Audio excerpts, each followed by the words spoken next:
Amados hermanos, hoy llegamos al final entonces del Sermón del Monte, el carácter y la vida del discípulo, y durante varias semanas hemos estado tratando las enseñanzas impartidas por Jesús en esta porción de Mateo que abarca los capítulos del 5 al 7.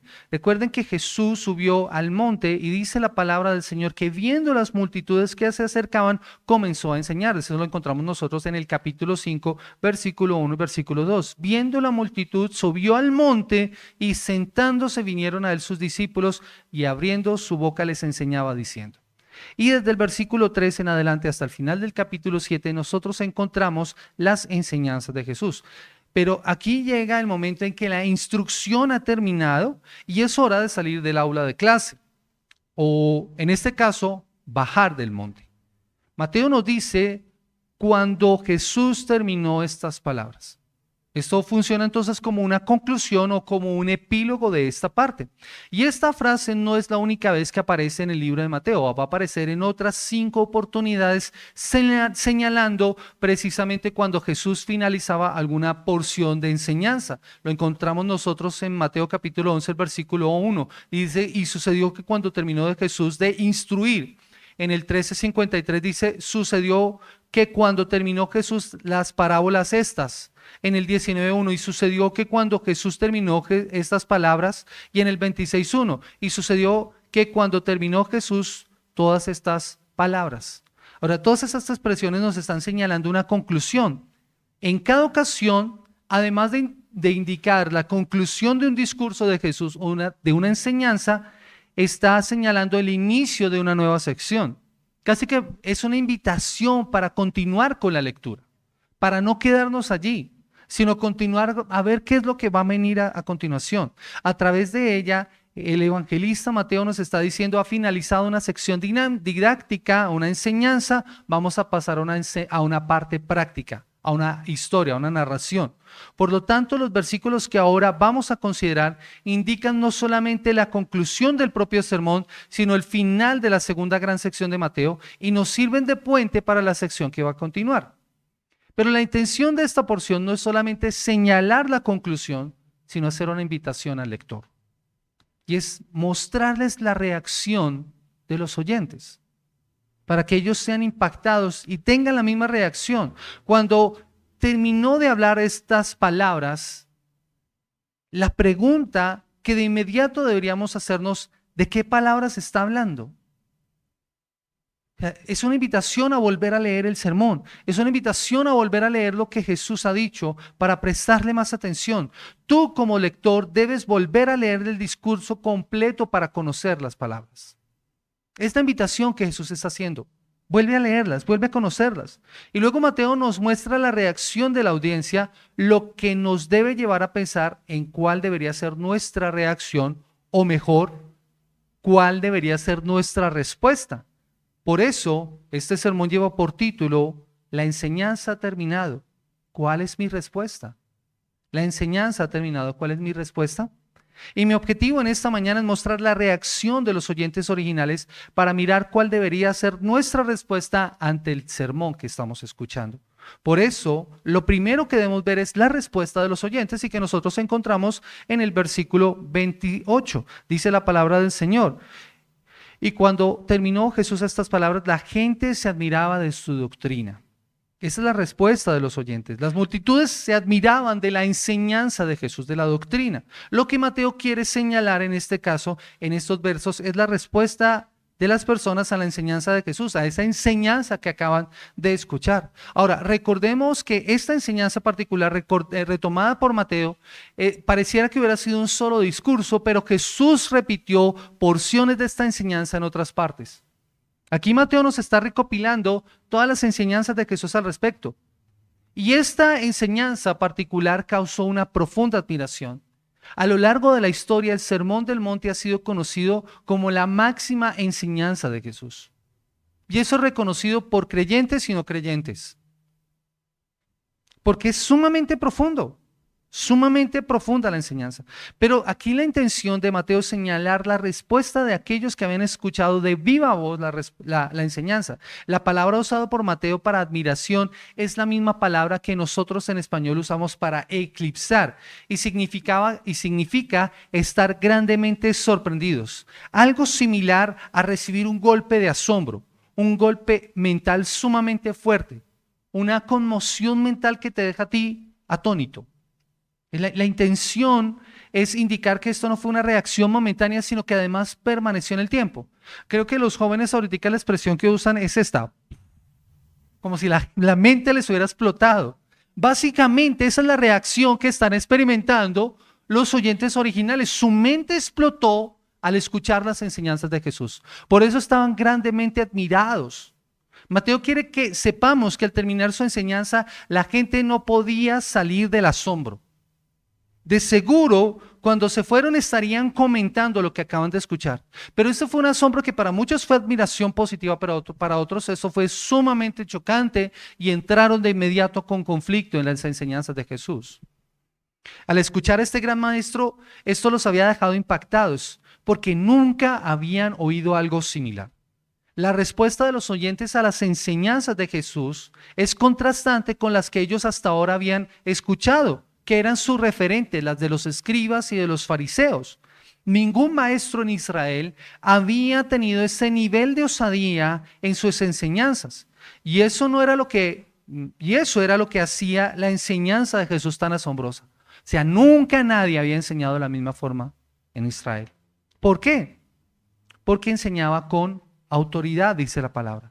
Lo que de paso nos lleva a nuestro segundo punto y es la razón de la respuesta de la gente. Versículo 29, porque les enseñaba como quien tiene autoridad y no como los escribas. Y esa es la razón de la respuesta de la gente. Mateo nos indica que estaban admirados de la enseñanza de Jesús porque ésta se daba con verdadera autoridad, no como lo hacían los escribas y los fariseos. La palabra autoridad aquí también es importante porque indica libertad para poder y para actuar. Libertad para poder y para actuar. Una persona puede tener autoridad, pero no necesariamente puede tener poder. Tienen que ir acompañadas. La palabra en el original significa primero capacidad para realizar una acción y implica también el derecho concedido para hacer algo. Capacidad para realizar una acción y el derecho para poder hacerlo. Jesús tenía no solamente grandes capacidades para la enseñanza, porque el material que estaba usando era propio, y no como el de los rabinos o el de los maestros de la ley. Durante mucho tiempo, lo que habían hecho los maestros de Israel eran hacer explicaciones de las leyes y las habían recopilado en grandes documentos. ¿Y qué era lo que hacían los fariseos y los escribas? Ellos lo que hacían era citar las enseñanzas de la ley y reforzarlas con la enseñanza y los comentarios de otros maestros. Entonces ellos casi que no se atrevían a citar nada sin poderlo reforzar con la autoridad de otro maestro. Por eso es que para ellos era tan importante estar o conocer la escuela de un maestro importante, pertenecer a esa escuela para poder recibir como esa autoridad. Y habían escuchado, y lo que los oyentes de Jesús en el monte escucharon era distinto a eso que en otras oportunidades habían escuchado.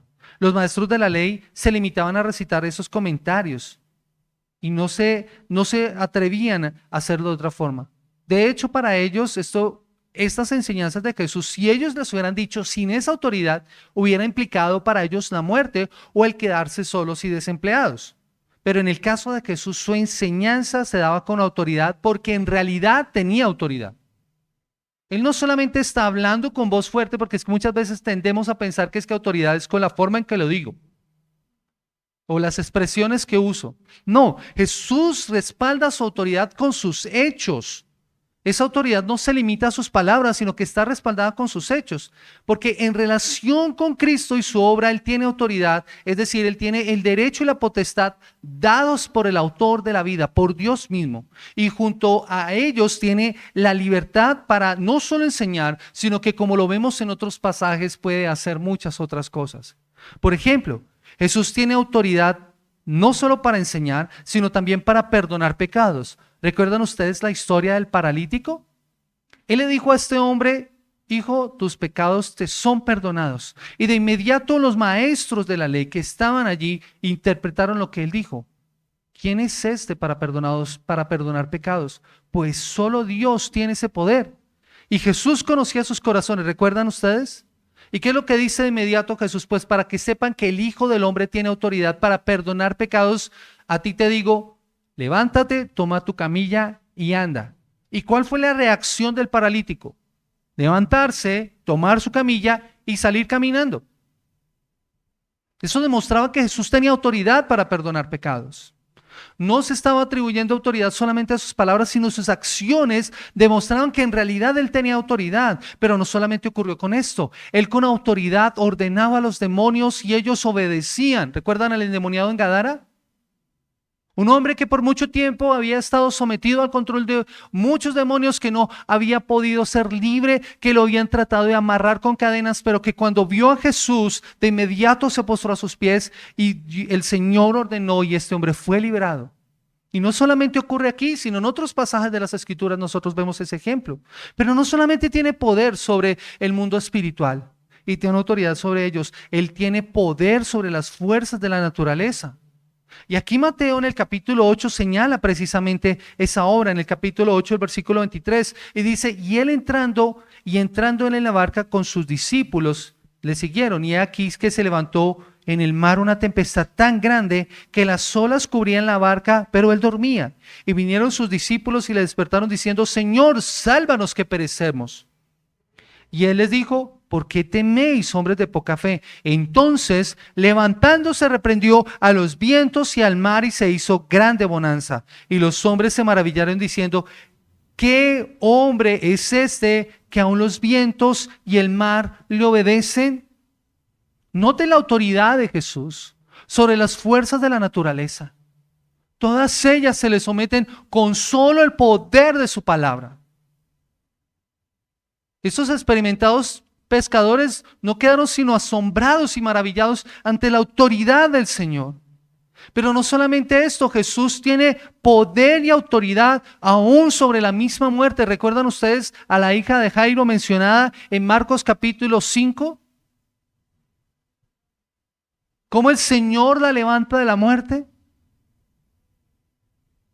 Mis amados hermanos, indudablemente la autoridad del Señor no puede ser puesta en duda ni en sus palabras ni en sus acciones.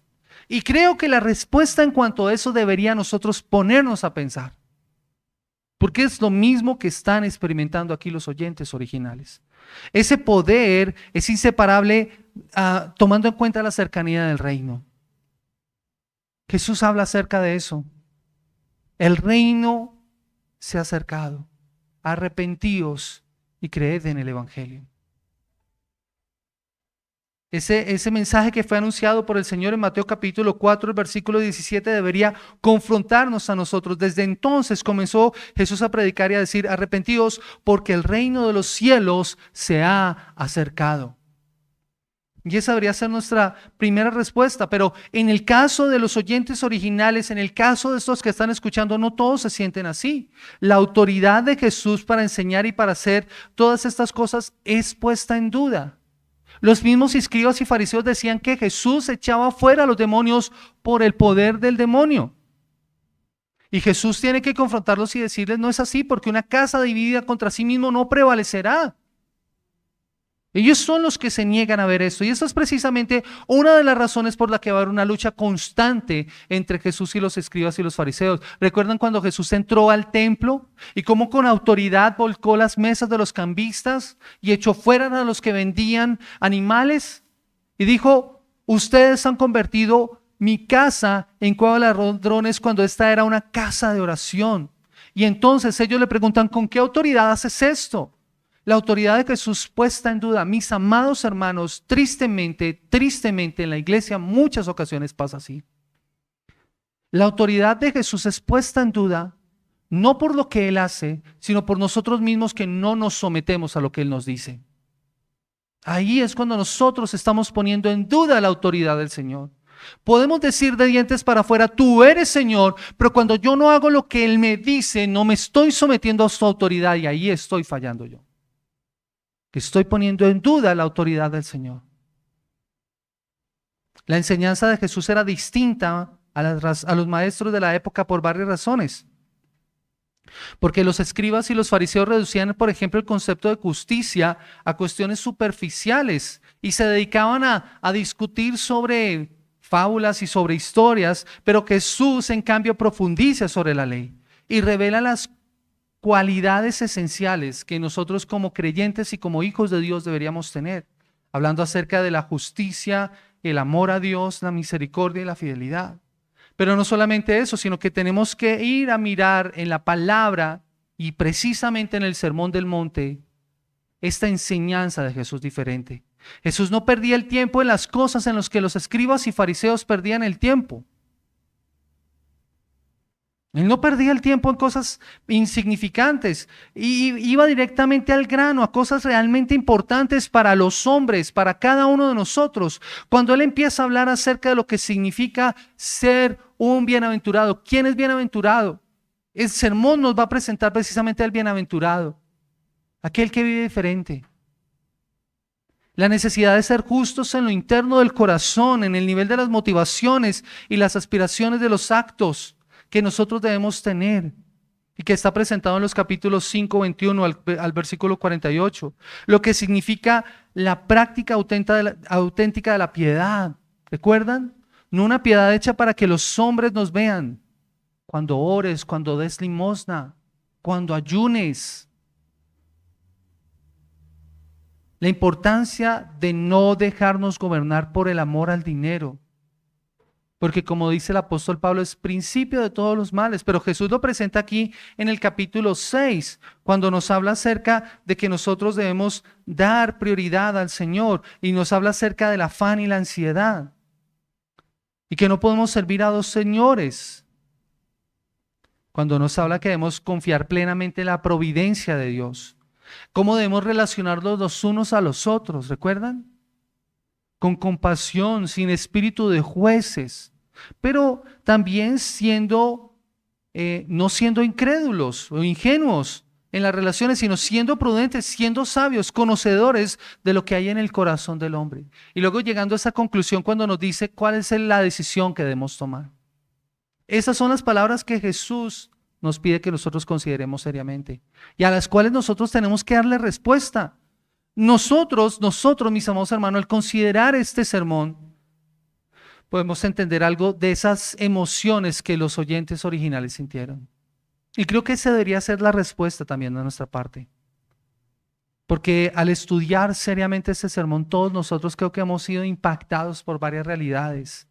También sentimos admiración, porque Jesús enseña cosas que ningún hombre había enseñado.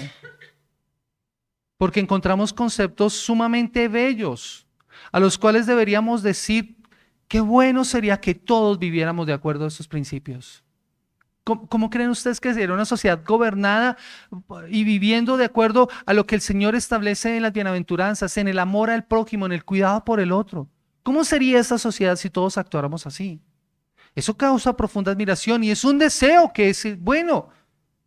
Pero mis amados hermanos, también deberíamos sentir asombro y temor y temblor, porque Jesús se coloca como juez hablando acerca de la verdadera interpretación de la ley. Eso debería producir en nosotros temor y temblor. Él nos dice, ustedes han oído, pero yo les digo. Así que eso debería producir en nosotros desesperación, porque tal vez el listón que teníamos nosotros en el Antiguo Testamento ahora ha sido elevado un poco más alto, y el estándar puesto es mucho más alto, mis amados hermanos. Y esto me puso a pensar mucho a mí, mis amados hermanos, porque yo puedo enseñar el sermón del monte como mero moralismo, compórtate de esta manera, actúa de esta manera, vive de esta manera. Pero lo único que estaríamos haciendo sería añadir carga a nosotros, dándonos cuenta que ninguno de nosotros puede vivir el sermón del monte perfectamente. Y es allí cuando tú y yo necesitamos a un Salvador perfecto como lo es Jesucristo, que vivió en perfecta obediencia y vive para darnos a nosotros vida y para ayudarnos a vivir en Él, para que podamos cumplir esto.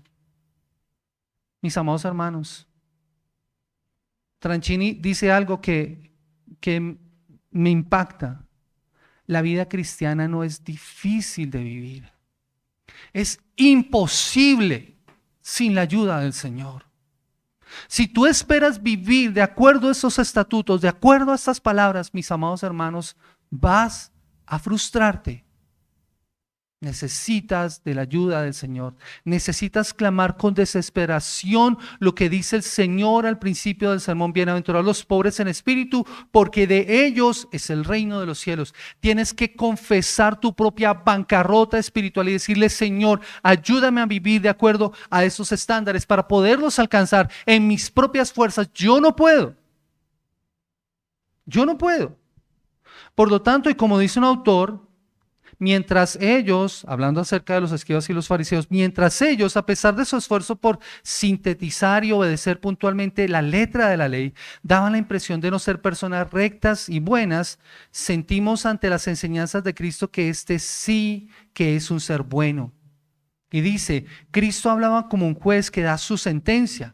Sus lecciones eran leyes, sus palabras mandatos. Cristo en la ladera del monte mostró una autoridad mucho mayor y más genuina que los escribas que se sentaban en la cátedra de Moisés. Así también cuando Cristo enseñaba en nuestro corazón por medio de su Espíritu, enseña con autoridad. Y miren, mis amados hermanos, si Él dice sea la luz, será la luz en nuestras vidas. Si Él dice ten nueva vida, tendremos nueva vida. Lo que nosotros tenemos que hacer es confiar en ese Señor que está orando a nosotros por medio de su Espíritu Santo. Por eso otro comentarista, David Burr, dice lo siguiente, y me encanta lo que dice: la enseñanza de Jesús llegaba al corazón, lo conmovía, lo convencía, llenaba sus necesidades espirituales, señalaba el verdadero camino. En esa enseñanza había poder que redarguía, corregía, conducía por caminos de salvación, por justicia y por paz. En cambio, las enseñanzas de los escribas solo apelaban al intelecto, señalaban deberes y dejaban un gran vacío y un profundo sentimiento de incapacidad. Así continúa hasta hoy. Por eso, donde quiera que con fidelidad se enseña la palabra de Dios, esta penetra, satisface, consuela, salva y guía. Y dice él: pero la enseñanza que no es fiel a esa palabra siempre te dejará vacío. Es una experiencia triste y trágica de hambre espiritual que no se satisface con meras filosofías, ideologías o máximas morales de hechura humana. ¿Y qué significa todo esto, mis amados hermanos? Al escuchar el Sermón del Monte, yo necesito más a Jesús para poderlo vivir. Esa es la verdadera autoridad. Admírate con el poder de las palabras del Señor y clama a Él porque lo necesitas. Aquí estaba el autor de la vida y sabía exactamente lo que Él quiere darle a los suyos y quiere darte a ti y quiere darme a mí. Nunca habían oído una doctrina de esa manera y por eso esta enseñanza de Jesús es única y es de suma importancia. Por eso nosotros, mis amados hermanos, debemos confiar en Él. La convicción y la autoridad divina, sabiendo que Él es juez, que Él es legislador. Y eso hace que esa enseñanza de Jesús brille tanto y tan grande que las enseñanzas de los escribas y los fariseos eran pálidas al lado de las enseñanzas de Jesús. Pero mis amados hermanos, lo mismo debe pasar en nuestras vidas. Cuando nosotros comprendemos realmente el verdadero evangelio, cuando comprendemos realmente lo que enseña la palabra de Dios en cuanto a nosotros, cualquier enseñanza legalista y farisaica va a palidecer con lo que el Señor nos ofrece a nosotros y a la vida que Él nos llama por medio de su palabra. Así que, ¿cuál va a ser tu respuesta nuevamente? Porque la enseñanza ha terminado. ¿Cuál es tu respuesta ante la autoridad de Jesús?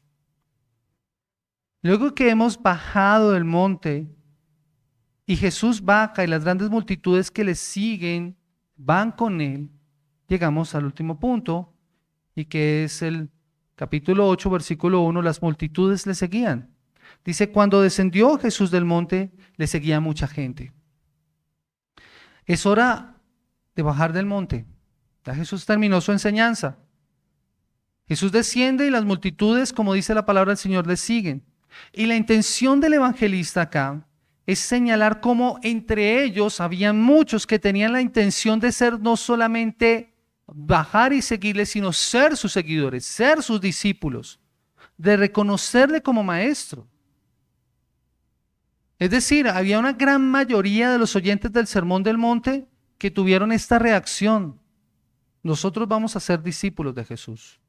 Pero interesantemente, Mateo no señala cuál fue la reacción de los discípulos.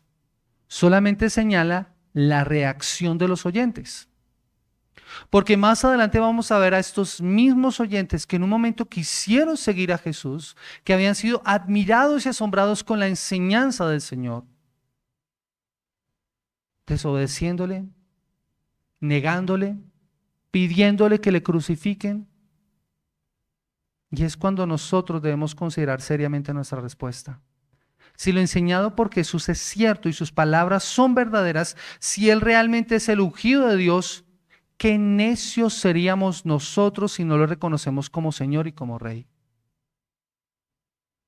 Qué necios seríamos nosotros. Más adelante, como les digo, varias de estas personas de la multitud le abandonaron, y un tiempo después a estas mismas multitudes las escucharemos diciéndole: crucifícale. Pero el asunto es que Mateo señala también un suceso familiar. O sea, en la mente de los israelitas, en la mente de los judíos, cuando escucharon este sermón y ven a Jesús bajar del monte, inmediatamente su mente se dirigiría al Antiguo Testamento, a un suceso familiar, a un Moisés bajando del monte con las leyes, con los mandamientos. Y aquí, mis amados hermanos, la intención de Mateo es señalar que tenemos a un Jesús que es un más excelente Moisés, que Él no sube al monte para recibir la ley, sino que Él es la ley misma impartida a las personas que lo oyen, que no baja del monte con el rostro resplandeciente, sino que baja del monte para traer la misma presencia de Dios al pueblo. Aquí está un verdadero profeta, un verdadero maestro, al cual nosotros hacemos bien en escuchar y responder de la manera adecuada, y no como pasó en el caso de Moisés. Este pasaje también vemos la actitud negativa de las personas. Muchos se admiran de la doctrina de Jesús y sin embargo ni lo van a seguir ni van a caminar con Él. Más adelante muchos de ellos van a dar la media vuelta y el Señor va a mirar a sus discípulos, los que son realmente de Él. Y la pregunta del Señor va a ser la misma que nos haría a nosotros: ¿y ustedes también quieren dejarme? Y Pedro dice: ¿a quién iremos, Señor? Si solo tú tienes palabras de vida. ¿Cuál va a ser tu respuesta? ¿Cuál va a ser tu respuesta? Porque no te puedes quedar solamente en la admiración. No te puedes quedar solamente en que la mente te explote con las enseñanzas de Jesús. Debes tomar una decisión. Debes escuchar con seriedad lo que el Señor te está diciendo. ¿Qué clase de hombre es Jesús? ¿Y qué vamos a hacer nosotros con este hombre? El Sermón del Monte nos empieza a mostrar la realidad de quién es Cristo. Pero ahora nosotros somos los que tenemos que responder ante este Cristo. Yo quiero ir cerrando, mis amados hermanos, en esta mañana con algunas aplicaciones, con algunas consideraciones prácticas para este sermón. En el Sermón del Monte se presenta una lista larga de las características de los que van a entrar en el reino de Dios, o los que entran en el reino de Dios. El mismo Dios que podía producir tal fruto en el Hijo de Dios de esa generación es el mismo Dios que puede producir ese fruto en cada uno de nosotros. Es el Dios que puede transformarnos y cambiarnos. Y es el fruto que Él quiere ver en nosotros. Pero inicia, mis amados hermanos, no en la obediencia a las enseñanzas de Jesús, sino en el primer llamado que el Señor nos hace. Mateo capítulo 4, versículo 7. Arrepentíos, y como dice Marcos, creed en el Evangelio, porque el reino de los cielos se ha acercado. Ese es el primer llamado que el Señor nos hace a nosotros. Ven a mí en arrepentimiento y fe. Ese es el primer llamado. Y luego podemos entonces pasar a revisar las características señaladas en este estudio y evaluar nuestra propia vida a la luz de ellas. Y preguntarnos, ¿hay algún área de nuestra vida en la que Dios quiere hacer algún cambio? O sea, el Sermón del Monte tiene la intención de confrontar nuestra vida. Es la ley expuesta que nos sirve a nosotros como espejo para mirar cómo está nuestra vida y que nosotros nos evaluemos a la luz de ella. ¿Hay algún área en tu vida, en mi vida, en la que Dios quiere hacer algún cambio o que ocurra algún cambio? Porque al identificar ese cambio que Dios quiere producir, deberíamos pedirle ayuda a Él para poderlo lograr. Porque no podemos solos. ¿Cuáles pasos deberíamos tomar para poder hacerlo? ¿Y qué podrías hacer hoy para empezar con esos cambios? Para empezar con eso. Como les digo, el primer paso es necesariamente tienes que ir a Cristo en arrepentimiento y fe. Tienes que ir a Cristo en arrepentimiento y fe. Y que Él sea el Señor de tu vida. Pero estas enseñanzas también nos convencen si nos inspiras a considerar lo hermoso y lo bueno que sería vivir en este mundo. Si las personas vivieran de acuerdo a esos preceptos, pero la realidad, mis amados hermanos, es que las palabras de Jesús nos tienen que convencer de pecado. Leamos nuevamente el Sermón del Monte a la luz de nuestra condición caída. Y démonos cuenta de todo lo que nosotros hemos fallado. ¿Quién de nosotros ha podido cumplir tan siquiera una bienaventuranza? Así que la lectura del Sermón del Monte no tiene que ser en pro de conocer qué es lo que yo debo hacer, sino de reconocer mi condición espiritual. Mi condición caída, necesitada de un Salvador. El Sermón del Monte debe ser entonces leído y aplicado de una manera especial porque estas enseñanzas no son tentativas, son la expectativa de Dios para nosotros, no son opiniones, no son recomendaciones, no son buenos consejos. Porque llevan además el sello de autoridad divina. ¿Cómo vamos entonces a responder a estas enseñanzas? La autoridad de Jesús no solamente en cuanto a su enseñanza, sino que Él demostró su autoridad como ya lo vimos. A nuestro alrededor nosotros podemos darnos cuenta que hay personas con autoridad, pero su autoridad es una autoridad delegada y es medida por la fuerza y por el poder de ejercer esa autoridad. ¿Recuerdan la historia del centurión? Más adelante en Mateo capítulo, creo que es en Mateo capítulo 8, más adelante en algunos versículos más adelante, él dice que es un hombre puesto en autoridad. Y él dice a uno y este hace, y manda a otro y este hace también. Pero es una autoridad delegada. La autoridad de Jesús no es delegada, es propia de Él. Por eso nosotros debemos ser conscientes de la autoridad con la que Él nos está diciendo esto. Y es reconocer nuestra profunda necesidad. A nuestro alrededor ocurre eso, pero con Cristo no debemos ser así. Nosotros debemos someternos a la autoridad del Señor. La gente quedaba atónita de su doctrina, por lo que vemos, muchos fueron impulsados a seguirle y muchos después lo abandonarían. ¿Cuál va a ser tu respuesta? Como dice J.C. Ryle, dice esto: es muy posible y hasta frecuente que la gente admire la buena predicación y sin embargo permanezca en su ignorancia e incredulidad. Queden atónitos, pero no santificados. Y sigue siendo cierto esto en la actualidad, tan cierto como cuando Él lo dijo. Así que ¿no será tal vez este nuestro caso? Que escuchamos la enseñanza del Señor, quedamos admirados, pero no ha ocurrido un cambio en nuestras vidas. Cuando realmente entendemos a Jesús en este Sermón del Monte, deberíamos ser admirados también. Pero esto nos debe llevar a la acción. Porque si solamente recibimos la admiración, posiblemente y probablemente no hemos entendido lo que Él ha dicho. Como muchos escuchan a un buen maestro que ha dado preceptos morales, pero no quieren someterse a Él. Por eso debes llegar a Él en arrepentimiento y fe y ser un verdadero discípulo. Lo que estas personas necesitaban es lo mismo que tú y yo necesitamos. No necesitamos solamente admirarnos con las enseñanzas de Jesús. No necesitamos asombrarnos, necesitamos obedecerle a Él para vivir el cambio.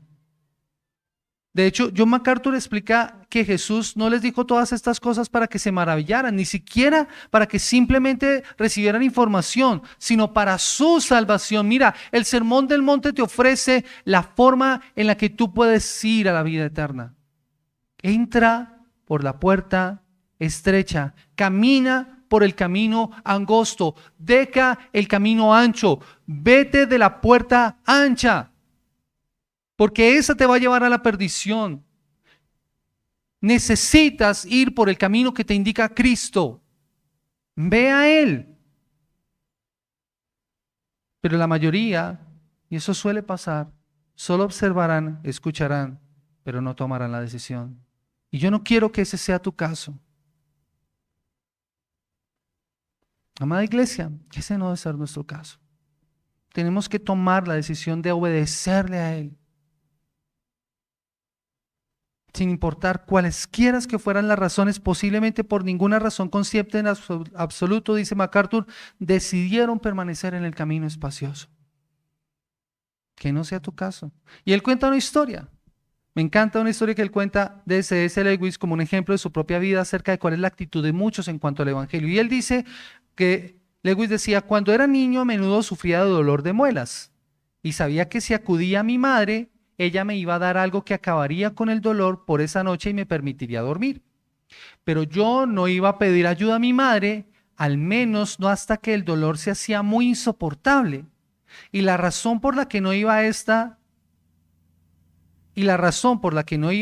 esta. No dudaba que me daría una aspirina, algo para el dolor, pero sabía que también haría otra cosa. Sabía que a la mañana siguiente me llevaría al dentista. Así que no podía obtener de ella lo que quería, sino obtener algo más. Algo que yo no quería. Quería alivio inmediato a mi dolor, pero no podía obtenerlo sin que me arreglaran definitivamente las muelas. Y yo conocía a esos dentistas, dice C.S. Lewis. Sabía que empezaban a meterse con un montón de otras muelas que todavía no necesitaban o habían empezado a doler. No me iban a dejar tranquila mi dentadura. Y si les das la mano, ellos se toman también el codo, dice Lewis. Pero mis amados hermanos, aunque esta historia es así graciosa, esa es tristemente la actitud de muchas personas fuera del reino.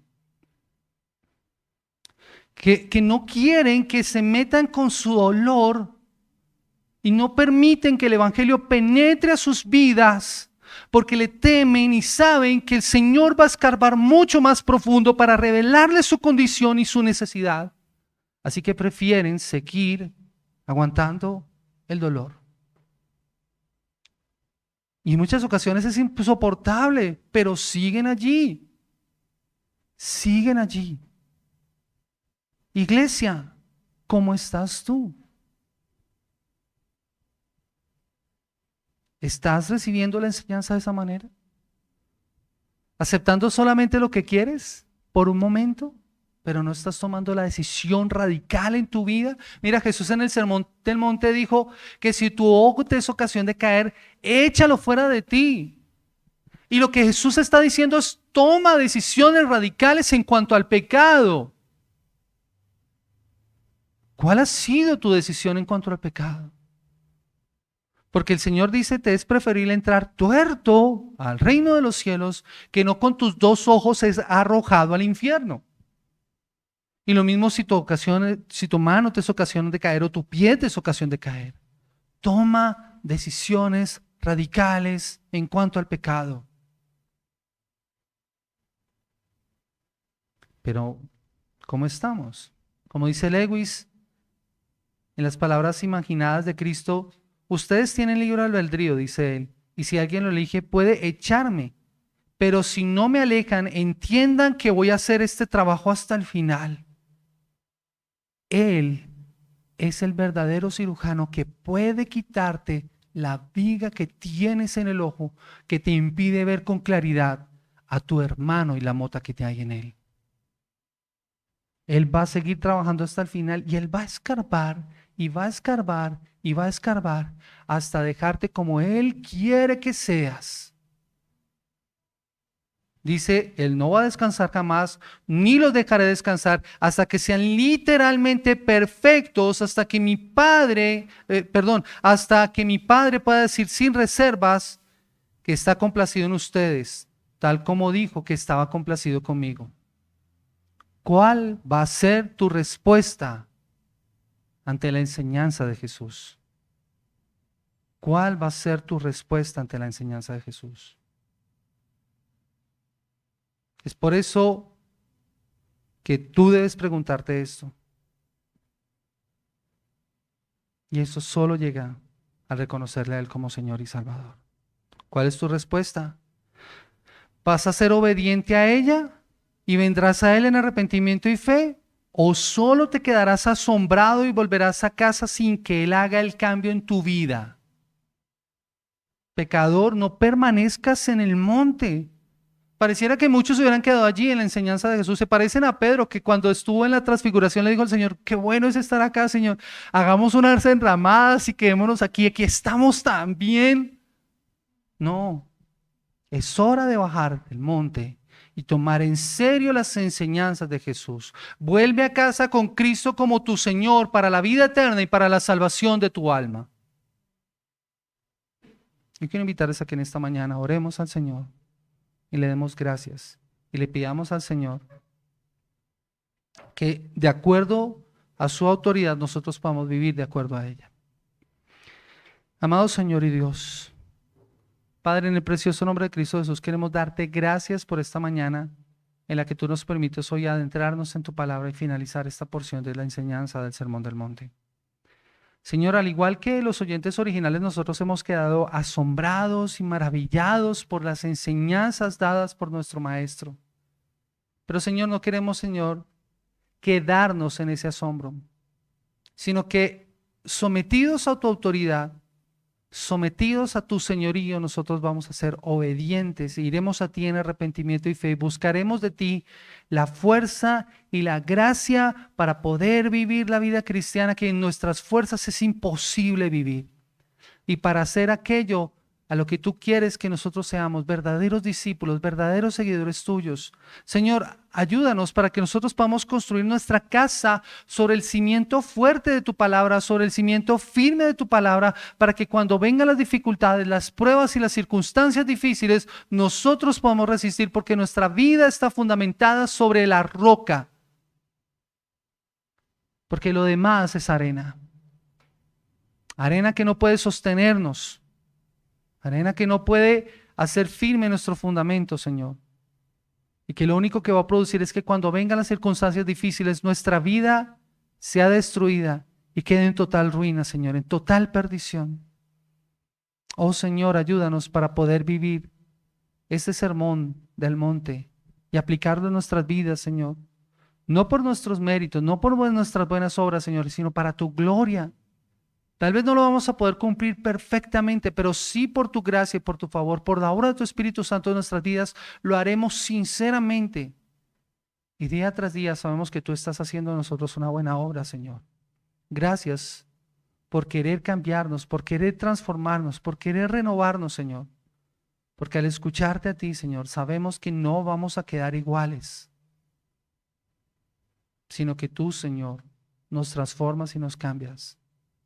Oh Rey de gloria y majestad, gracias por la iglesia aquí reunida. Sé tú impactando nuestros corazones y nuestras vidas por medio de tu palabra. Y ayúdanos, Señor, a vivir de acuerdo a ella, Señor. Te lo pedimos en el precioso nombre de Cristo Jesús. Amén.